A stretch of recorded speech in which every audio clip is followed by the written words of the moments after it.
Balik po tayo sa mga balita. Binulabog ng magkahiwalay na sunog ang lungsod ng Maynila kaninang tanghali. Unang nasunugan ang residential area dyan ho sa Hermosa Corner Limay Street sa Tondo, Maynila na mabilis namang naapula. Sumunod naman ang sunog sa isa pang residential area sa Ongpin sa Binondo. Report mula kay Madeline Villar Moratillo. Magkakasunod na sunog ang sumiklab sa lungsod ng Maynila kaninang tanghali.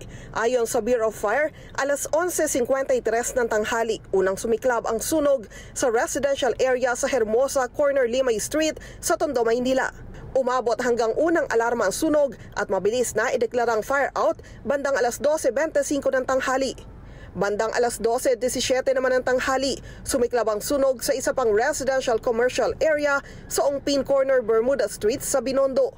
Umabot hanggang sa ikalawang alarma ang sunog hanggang sa ideklara itong fire under control bandang alas 12:57 ng hapon. Bandang alas 12:43 ng hapon naman, sumiklab ang sunog sa residential area sa Eta Corner Trinidad Street sa Barangay 91 sa Tondo pa rin. Mabilis itong inakyat sa una at pangalawang alarma. 14 na minuto lang ang nakalipas, agad iniakyat sa ikatlong alarma ang sunog. Paliwanag ng BFP, ito ay para makahingi ng tulong sa mga bombero sa kalapit na lungsod. Kasi po may mga lugar po tayo na nagkasabay-sabay yung alarma para po tayo matulungan ng ibang cities na mag-responde. Kaya po tinataas po natin kasi nasa responde pa po yung ating ibang fire truck. Kahit marami po tayong fire volunteers na tumutulong po sa atin, still kailangan po natin ang supply ng tubig. So kaya po yan tinataas para maano po natin yung suporta para hindi na lumaki yung sunog. Dahil sa kitid ng kalsada papasok sa looban kung saan nangyari ang sunog, nahirapan makapasok ang mga truck ng bombero. Pero agad na rin namang nakontrol ang sunog bandang 1:12 ng hapon at idineklarang fire out bandang 1:43 ng hapon. Wala namang naiulat na nasawi o nasaktan sa mga nasabing sunog. Patuloy pang investigasyon ng BFP sa pinagmula ng apoy. Aminado ang BFP na hindi pangkaraniwan ang magkakasunod na sunog na ito, lalo't malamig pa ang panahon ngayong Enero.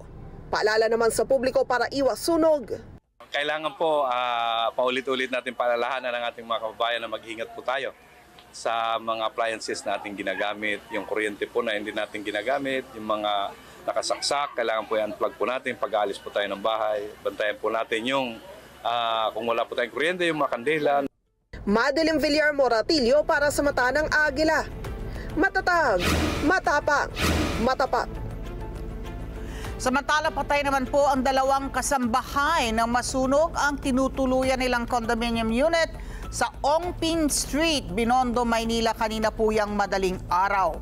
Batay po sa ulat ng Bureau of Fire Protection, ang mga nasawi ay namamasukan sa isang Chinese na nakatira sa isang unit na nasa ika-35 palapag ng isang condominium. Ilan naman sa mga kasamahan ng mga biktima nakalabas dahil gumana yung mga sprinklers ng gusali.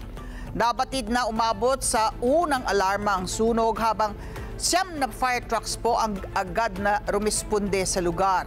Makalipas ang 1 oras, dineklarang fire out ang sunod at aabot po sa mahigit 4 na milyong piso ang halaga ng pinsala. Maraming salamat sa inyo pong pagsubaybay sa Mata ng Agila Primetime. Para malaman ang matatag, matapang at matapat na mga balita, i-follow lamang at mag-subscribe sa @Net25 TV.